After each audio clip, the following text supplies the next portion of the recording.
Mga kababayan, nagbabalik po tayo. Bali, DSK po, update mismo sa bibig mismo ni Chairman Garcia. Pakinggan po natin siya. Tapos magbibigay tayo ng konting opinion, mga kababayan. Technically po, wala naman kami itinigil na paghahanda. Tuloy-tuloy po ang paghahanda ng komisyon. Ang ating po lang terminate o ika nga any leave ay yung pong ating calendar of activities, lalo na yung ito ay naka-address sa mga possible na kandidato. Dahil siyempre po, kung hindi po namin ginawa yun, halimbawa po kahapon, dapat simula ng filing ng Certificates of Candidacy patungkol sa December 1, 2025 Barangay and SK elections. Ganung meron na po tayong batas ngayon na nagsasabi na hindi naman po tuloy ang December 1, BSKE kung hindi ito po dapat sa November 2 na ng next year.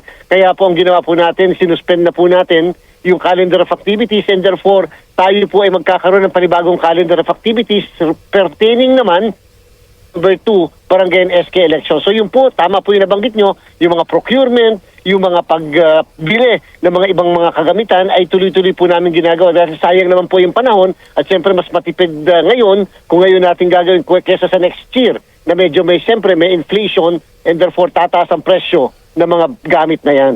Okay, so mayroon kayong memorandum, tama ho ba?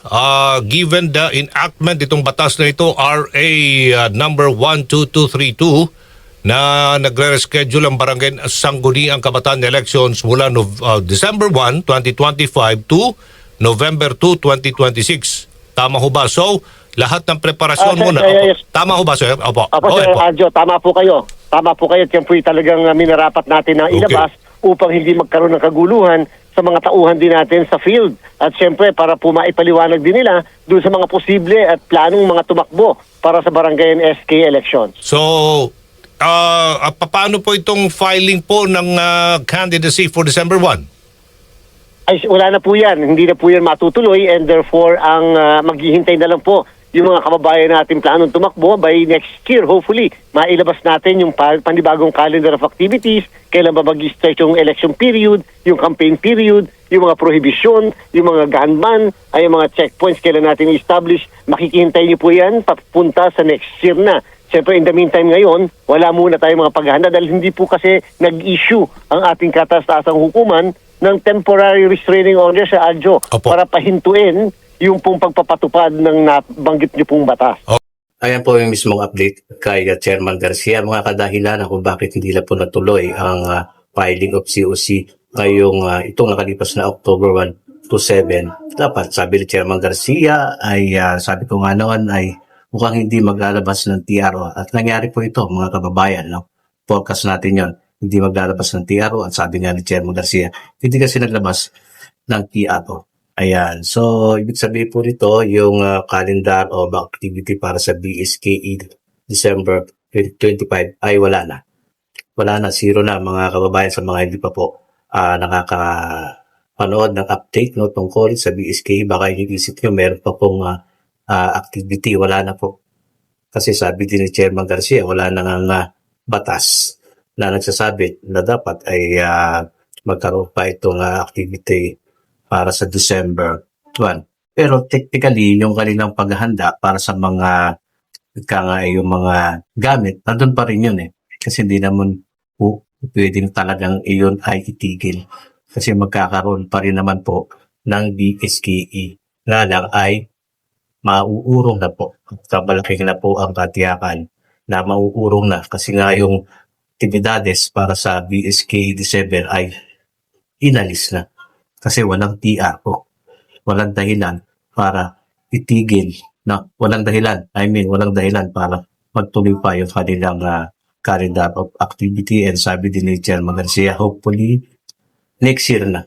Yan, hopefully next year na sila makakapaglabas ng bago calendar of activity para sa BSKE 2026 na po. Yung buong calendar of activity. Lahat na yon. So, sabi niya, sabi sa kanya mismo ng galing ay maaaring next year na sila makapaglabas nito. So, ang inaasahan natin ngayon mga kababayan ay yung BSKE December ay mukhang para sa akin lang para sa akin lang ay mauurong na rin magdesisyon man ang Korte Suprema ng unconstitutional. Pero sana hindi na mangyari yung BSK 2023. Kasi history repeat itself lang ang mangyayari dito eh. Kung ituring nga na unconstitutional, malamang bandang October na naman yan kasi ang desisyon nito ay patagal pa rin. Sabihin natin 6 na buwan mahigit. Eh kung January pa magsimula yung 6 na buwan o January, February, March, April, May o June. Halimbawa naglabas ng desisyon mga May or June. Walang ani na yon. So, i-announce pa lang yun. So, again, mga October na naman ang BSKE kung unconstitutional. So, mauulit lang. So, sana hindi na talaga yan maulit. Dapat itong batas naman na to ay sa tingin ko naman ay konstitusyon, no? Term setting bill, pagsasaayos ng termino, no? Ayan. Konstitusyon dapat maging desisyon dito. Sa ganun ay maging smooth sailing na yung mga future BSKE ng 3 termino every 4 years. So, mas maganda naman yan. Kung titignan naman natin, hindi naman natin dapat pang kontrahin ito. Si Atty. Macalitan, parang tahimik si Atty. Macalitan ngayon. Maaari kayang alam niya na yung kanyang petition ay draft na. Kumbaga, wala na. Tingnan natin kasi wala pa naman talagang desisyon at baka magkaroon pa nga ito ng oral argument. Okay, tingnan natin baka magkaroon ng oral argument at sa dahilan kung bakit talagang mauurong na ang BSKE kasi didinigin pa yan. Kahit wala pang desisyon ng Korte Suprema ngayon, no, ay matagal po ang proseso. Tanim na ninyo yan sa inyong mga isip na sa mga umaasa na December dapat. Proseso pa lang, mauubos na ang panahon, October na, November, December na. Kulang na kulang. So, konstitusyon or unconstitution, move pa rin naman. So, para sa akin, dapat konstitusyon na yan. Mga kababayan, nagets nyo na po ang ibig natin sabihin. Para maayos na. Wala nang ganyang urong-urong sa susunod. Para sa inyo nyo naman yan eh. Para sa kaayusan din yan ng BSKE. Okay, so ganito lang ang ating update. Tignan natin sa mga susunod ang development, kung anong meron. Okay, pa-share ng video, comment, yan, subscribe sa mga bago. Maraming salamat. God bless.